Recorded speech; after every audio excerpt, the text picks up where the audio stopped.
So even in your mind, your thoughts, your emotions, your compulsions as to what you like, what you don't like, whom you love, whom you don't love, this is all by memory, isn't it? It's already past. Yesterday you loved somebody, with that memory you're living today. Yesterday you disliked somebody, with that memory you're living today.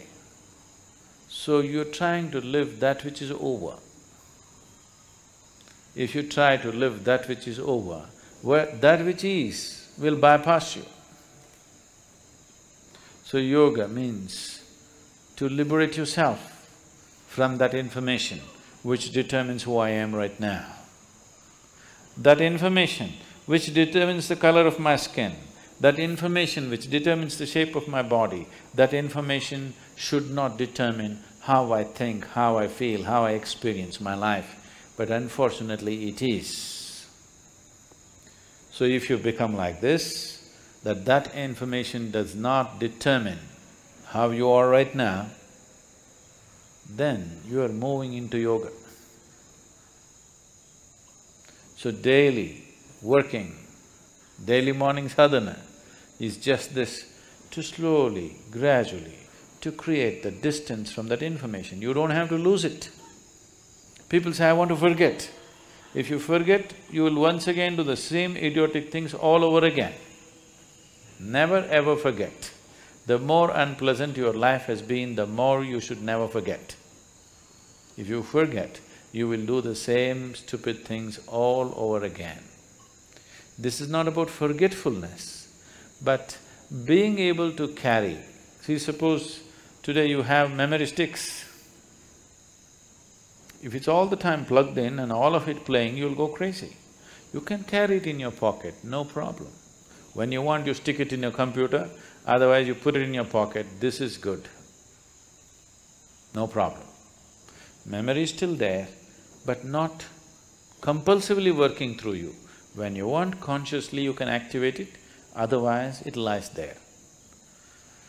So if this becomes like this, if you want, you can activate all of it, otherwise you can keep it aside. Then once that freedom comes, memory is not a problem. But right now memory is a problem because it's playing up all the time. Yesterday's love, yesterday's dislike, everything is determined who you are today. It will not allow you to experience what is today. It will not allow you any possibility of life, it will just keep on, you are like a broken record, just going on the same thing. I dislike this person, I dislike this person, I dislike this person. Only yesterday you disliked him. Today it's not necessary to dislike him. Yesterday he was doing something, we disliked him. There is no need to dislike him today, but the memory is playing up and saying, I dislike him, I dislike him. Whether you like him or you dislike him, both ways, it is an old record playing, which will not allow you any perception. Unless you begin to perceive life in larger and larger doses, there is really no experience of life, just mind playing over and over, same record.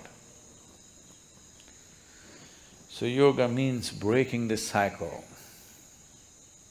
and nature will not release you from that, just like that. It needs a certain amount of work. If you want to be just like that released, then you have to release yourself from the body itself. Staying in the body, which is the way it is only because of its memory, and not being a part of that memory.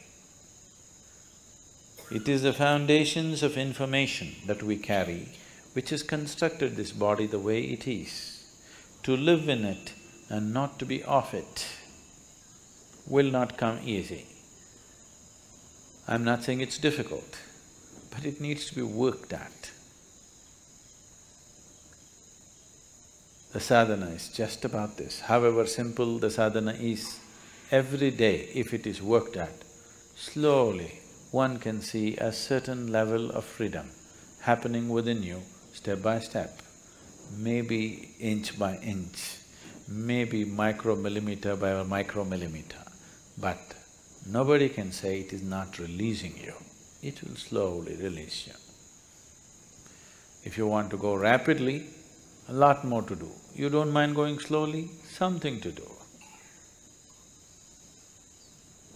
So tomorrow morning sadhana.